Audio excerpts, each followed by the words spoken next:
ಸ್ನೇಹಿತರೆ, ಈ ಕತೆ ನಿಮಗೆ ಇಷ್ಟವಾದರೆ ಕೊನೆಯಲ್ಲಿ ಲೈಕ್ ಮಾಡಿ, ಶೇರ್ ಮಾಡಿ ಹಾಗೂ ನಮ್ಮ ಚಾನಲನ್ನು ಸಬ್ಸ್ಕ್ರೈಬ್ ಮಾಡಿ.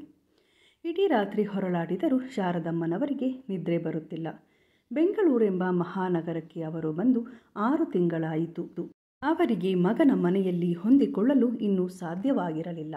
ವಯೋಸಹಜವಾಗಿ ಬದಲಾದ ಜಾಗದಲ್ಲಿ ಅವರಿಗೆ ನಿದ್ರೆ ಬರುತ್ತಿರಲಿಲ್ಲ.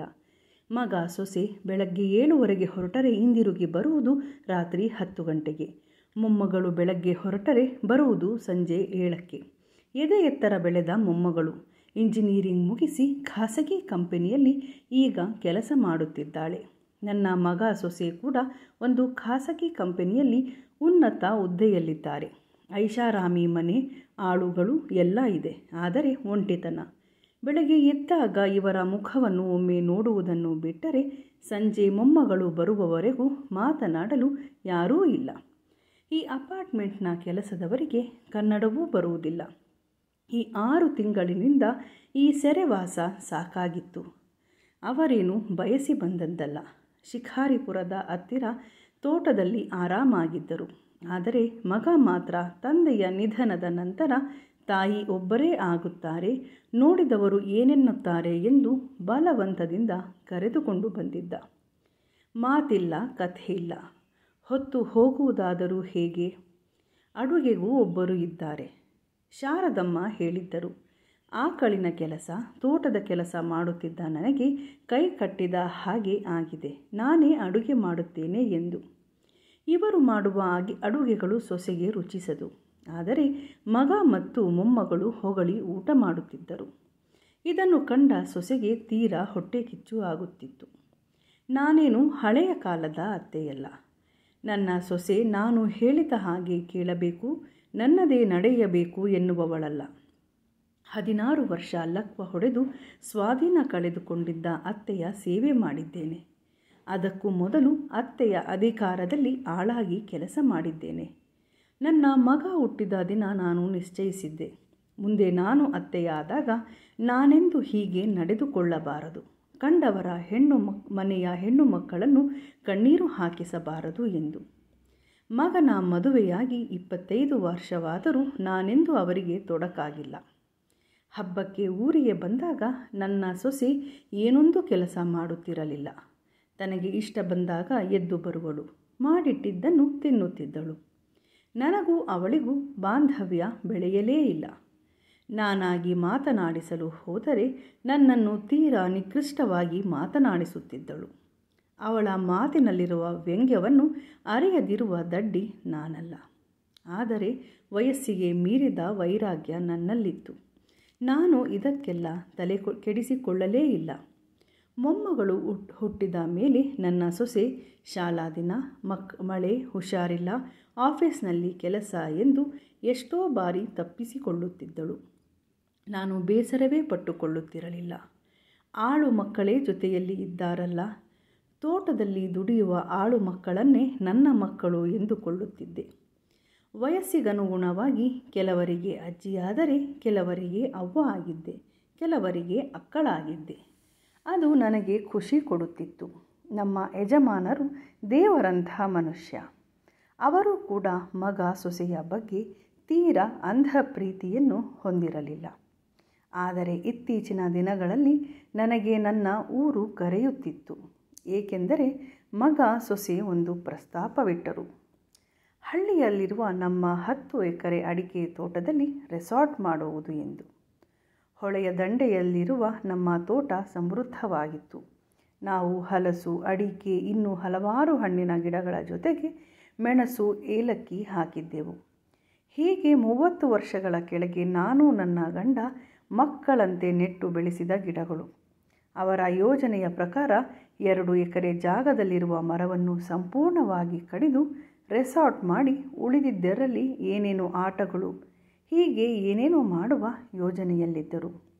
ನಿಜವಾಗಲೂ ನನ್ನ ಕರುಳೇ ಕತ್ತರಿಸಿದ ಹಾಗೆ ಆಯಿತು. ಬೇರೆಯವರಿಗೆ ತೋಟ ಎಂದರೆ ಮಣ್ಣು ಗಿಡ ಅಷ್ಟೇ. ಆದರೆ ಅಲ್ಲಿ ನನ್ನ ಅತ್ತೆ, ಮಾವ, ನನ್ನ ಯಜಮಾನರ ನೆನಪಿದೆ. ಅವರ ಸಮಾಧಿ ಇದೆ. ಕೊನೆಯ ಪಕ್ಷ ನಾನು ಬದುಕಿರುವವರೆಗಾದರೂ ಅದು ಹಾಗೇ ಇರಬೇಕು. ಇಂದು ಬೆಳಗ್ಗೆ ಭಾನುವಾರವಾದ್ದರಿಂದ ಎಲ್ಲರೂ ಬೆಳಗ್ಗೆ ತಿಂಡಿಗೆ ಎದ್ದರು. ಆಶ್ಚರ್ಯ ಎನ್ನುವಂತೆ ಮಗ ಸೊಸೆ ಕೂಡ 12 ಗಂಟೆಯಾದರೂ ಎದ್ದೇಳದವರು ಅಂದು 9ಕ್ಕೆಲ್ಲ ತಿಂಡಿಗೆ ಬಂದರು. ಉದ್ದಿನ ದೋಸೆ ಮಾಡಿದ್ದೆ. ಎಲ್ಲರಿಗೂ ಹಾಕಿಕೊಟ್ಟು ನಾನು ಹಾಕಿಕೊಂಡು ತಿನ್ನಲು ಬಂದೆ. ತಿಂಡಿ ಆದ ನಂತರ ಮಗ ಸೊಸೆ ಕಾಫಿ ಬೇಕೆಂದರು. ನಮ್ಮ ಕಡೆ ತಿಂಡಿ ಆದ ಮೇಲೆ ಆ ಚಳಿಗೆ ಕಾಫಿ ಒಂದು ರೂಢಿ. ಎಲ್ಲರೂ ಕಾಫಿ ಕುಡಿಯುತ್ತಿರುವಾಗ ಸೊಸೆ ಮಗನನ್ನು ತಿವಿದಳು. ಏನೋ ಕಣ್ಸನ್ನೆ ಮಾಡಿದಳು. ಕಂಡು ಕಾಣದಂತೆ ಸುಮ್ಮನಿದ್ದೆ. ಮಗ ಹೇಳಲು ಶುರು ಮಾಡಿದ. ಅಮ್ಮ, ನಾಳೆ ಲಾಯರ್ ಹತ್ತಿರ ಹೋಗಿ ಬರೋಣ. ತೋಟವನ್ನು ರೆಸಾರ್ಟ್ ಮಾಡುವುದಕ್ಕೆ ಏನೇನು ಮಾಡಬೇಕು, ನನ್ನ ಹೆಸರಿಗೆ ವರ್ಗಾವಣೆ ಮಾಡುವುದಕ್ಕೆ ಹೀಗೆ ಕೆಲವು ಪ್ರೊಸೀಜರ್ಗಳಿವೆ. ಕೆಲವೊಂದಕ್ಕೆ ನೀನು ಸೈನ್ ಮಾಡಿದರೆ ಆಯಿತು ಎಂದು ಹೇಳಿದ್ದ. ಮನಸ್ಸಿನೊಳಗಿದ್ದ ಜ್ವಾಲಾಮುಖಿ ಒಮ್ಮೆ ಸಿಡಿಯಿತು. ಆದರೂ ನಾನು ನನ್ನ ಮಾತಿನಲ್ಲಿ ಹಿಡಿತವಿಡಿದುಕೊಂಡೆ. ನನ್ನನ್ನು ಇಷ್ಟು ವರ್ಷ ಒಂದು ದಿನವೂ ಕರೆಯದಿದ್ದ ಇವರು ಏಕಾಗಿ ನನ್ನನ್ನು ಇಲ್ಲಿ ಇರಿಸಿಕೊಂಡರು ಎಂಬುದಕ್ಕೆ ಉತ್ತರ ಸಿಕ್ಕಿತು. ನಾನಂದೆ, ನೋಡು ಮಗ, ಅಲ್ಲಿ ನಿನ್ನ ತಂದೆಯ ಸಮಾಧಿ ಇದೆ. ಯಾವುದೇ ಕಾರಣಕ್ಕೂ ಪ್ರಕೃತಿಯ ಮಡಿಲಿಗೆ ಕಾಂಕ್ರೀಟ್ ತುಂಬಿ ನಾಶಪಡಿಸುವ ಕೆಲಸಕ್ಕೆ ನಾನು ಕೈ ಹಾಕುವುದಿಲ್ಲ. ನಾನು ಬದುಕಿರುವವರೆಗೂ ಇದು ಸಾಧ್ಯವಿಲ್ಲ. ಇದಕ್ಕೆ ನಾನು ಒಪ್ಪುವುದಿಲ್ಲ. ಎಲ್ಲಿಗೂ ಸಹಿ ಮಾಡುವುದಿಲ್ಲ ಎಂದೆ. ಇಷ್ಟರವರೆಗೂ ಸುಮ್ಮನಿದ್ದ ಸೊಸೆ, ಇದ್ಯಾಕೆ ಹೀಗೆ ಹೇಳ್ತೀರಾ? ಅದು ಪಿತ್ರಾರ್ಜಿತ ಆಸ್ತಿ. ನಿಮ್ಮ ಮಗನಿಗೆ, ನನ್ನ ಮಗಳಿಗೆ ಅದರಲ್ಲಿ ಹಕ್ಕಿದೆ. ನಮ್ಮ ಪಾಲಿದನ್ನು ನಮಗೆ ಕೊಡಿ. ನಾವು ಏನಾದರೂ ಮಾಡುತ್ತೇವೆ ಎಂದಳು. ನನಗೆ ನಗು ಬಂತು. ಅಲ್ಲಮ್ಮ, ಪಿತ್ರಾರ್ಜಿತವಾಗಿ ಬಂದದ್ದು 1 ಎಕರೆ. ಅದು ಕೂಡ ಮಾವ ಯಾರಿಗೋ ಸಹಿ ಹಾಕಿ ಹರಾಜಿನಲ್ಲಿ ಹೋಯಿತು. ಈಗ ಇರುವ 10 ಎಕರೆ ನಾವು ನಮ್ಮ ಸ್ವಂತ ದುಡಿಮೆಯಿಂದ ತೆಗೆದುಕೊಂಡಿತ್ತು. ಏಕೆ, ನಿನ್ನ ಗಂಡ ನಿನಗೆ ಹೇಳಿಲ್ಲವೇ ಎಂದ. ಅವಳು ಹೌದಾ ಎನ್ನುವಂತೆ ಅವನನ್ನು ಕೇಳಿದನು. ಅವನು ಹೇಳಿದ್ದೆ, ಸರಿಯಮ್ಮ, ಅಪ್ಪನ ಆಸ್ತಿ. ಆದರೆ ನನಗೆ, ನನ್ನ ಮಗಳಿಗೆ ಹಕ್ಕಿಲ್ಲವೇ ಎಂದ. ಖಂಡಿತ ಇದೆ. ಅದರಲ್ಲಿ ಇನ್ನೊಂದಿಷ್ಟು ತೋಟ ಮಾಡಿ ಅದನ್ನು ಬೆಳೆಸುವುದಾದರೆ, ಆದರೆ ರೆಸಾರ್ಟ್ ಮಾಡಿ ಹಾಳು ಮಾಡುವುದಕ್ಕಲ್ಲ. ಇದು ಎಂದೂ ಸಾಧ್ಯವಿಲ್ಲ. ಈಗಿನ ಕಾನೂನಿನ ಬಗ್ಗೆ ನನಗೂ ಗೊತ್ತು.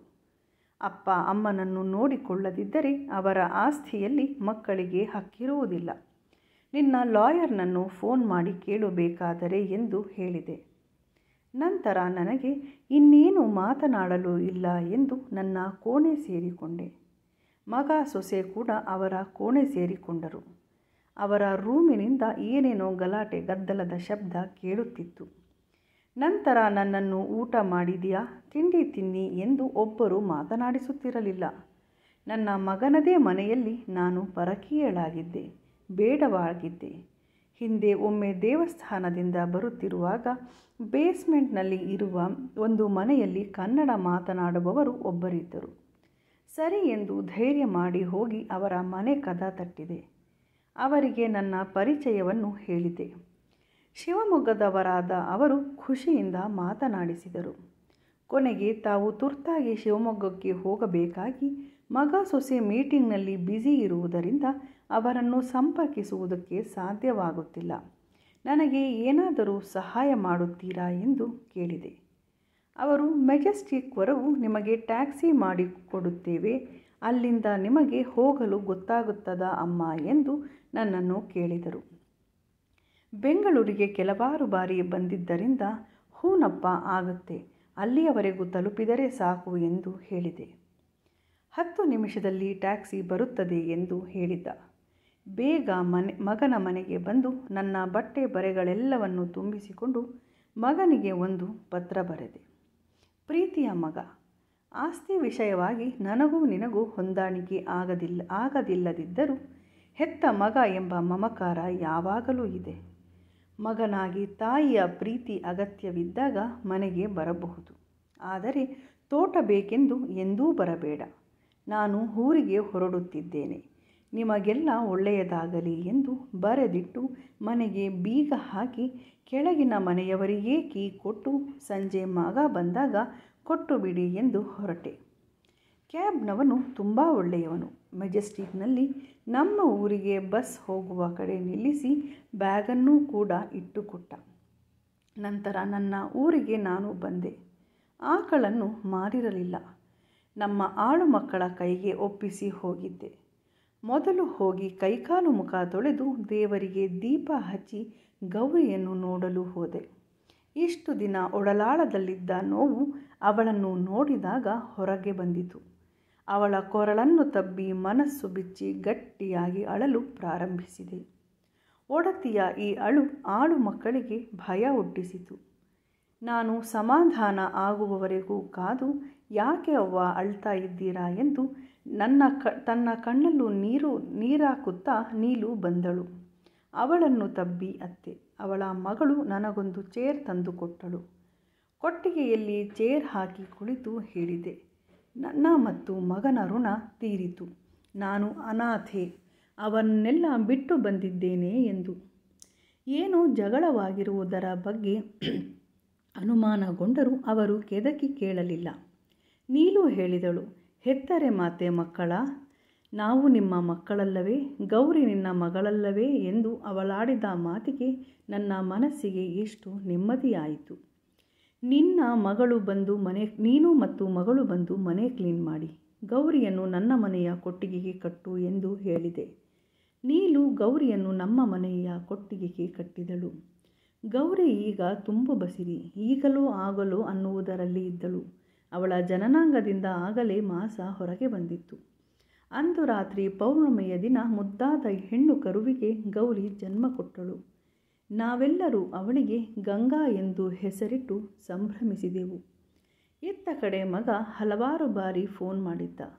ಅವನ ಫೋನ್ ಕರೆಗೆ ನಾನು ಉತ್ತರಿಸುವ ಗೋಜಿಗೇ ಹೋಗಲಿಲ್ಲ. ತದನಂತರ ನನ್ನ ಹೆಸರಿಗೆ ಲಾಯರ್ ನೋಟಿಸ್ ಬಂದಿತ್ತು. ನಾನು ನನಗೆ ತಿಳಿದಿದ್ದ ಒಬ್ಬ ಲಾಯರ್ನನ್ನು ಸಂಪರ್ಕಿಸಿ ಕಾನೂನು ತೊಡಕುಗಳನ್ನು ನಿವಾರಿಸಿ, ತೋಟ ಮನೆ ಎಲ್ಲ ನನ್ನ ಗಂಡನ ಸ್ವಯಾರ್ಜಿತ ಆಸ್ತಿಯಾಗಿದ್ದರೂ ಕೊಂಡುಕೊಳ್ಳುವಾಗ ಎಲ್ಲವನ್ನು ನನ್ನ ಹೆಸರಿನಲ್ಲಿಯೇ ಕೊಂಡುಕೊಂಡಿದ್ದರು. ಹಾಗಾಗಿ ನನ್ನ ಸ್ವ ಇಚ್ಛೆಯಿಂದ ಆಳು ಮಕ್ಕಳಾದ ನೀಲು ಮತ್ತು ಅವಳ ಗಂಡ ಶಂಕರನಿಗೆ ದಾನಪತ್ರ ಮಾಡಿಸಿದೆ. ನನ್ನ ಮಗನಿಗೆ ಲಾಯರ್ ಮೂಲಕ ಉತ್ತರ ಕಳಿಸಿದೆ. ಒಂದು ದಿನ ಕೂಗಾಡಿ ಹೋದ ಮಗ ಮತ್ತೆಂದೂ ಬರಲಿಲ್ಲ. ಅವನ ಬಗ್ಗೆ ನಾನು ಆಸೆಯನ್ನೇ ಬಿಟ್ಟು ಬಿಟ್ಟೆ. ಇಷ್ಟೇ ಜೀವನ. ಮಕ್ಕಳ ಮೇಲಿನ ಅಂಧ ಪ್ರೀತಿ ಯಾವತ್ತೂ ಒಳ್ಳೆಯದಲ್ಲ. ಸ್ನೇಹಿತರೆ, ವಯಸ್ಸಾದ ಮೇಲೆ ಎಲ್ಲರೂ ಅವರ ಆರ್ಥಿಕ ಭದ್ರತೆಯನ್ನು ನೋಡಿಕೊಳ್ಳಬೇಕು. ಶುಭವಾಗಲಿ. ಧನ್ಯವಾದಗಳು. ಈ ಕಥೆ ನಿಮಗೆ ಇಷ್ಟವಾಗಿದ್ದರೆ ದಯವಿಟ್ಟು ಲೈಕ್ ಮತ್ತು ಶೇರ್ ಮಾಡಿ. ಯಾರೆಲ್ಲ ನಮ್ಮ ಚಾನಲನ್ನು ಸಬ್ಸ್ಕ್ರೈಬ್ ಮಾಡಿಲ್ಲ, ದಯಮಾಡಿ ನಮ್ಮ ಚಾನಲನ್ನು ಸಬ್ಸ್ಕ್ರೈಬ್ ಮಾಡಿ. ನಿಮ್ಮೆಲ್ಲರ ಆಶೀರ್ವಾದ ನಮ್ಮ ಮೇಲಿರಲಿ. ನಮ್ಮನ್ನು ದಯವಿಟ್ಟು ಪ್ರೋತ್ಸಾಹಿಸಿ.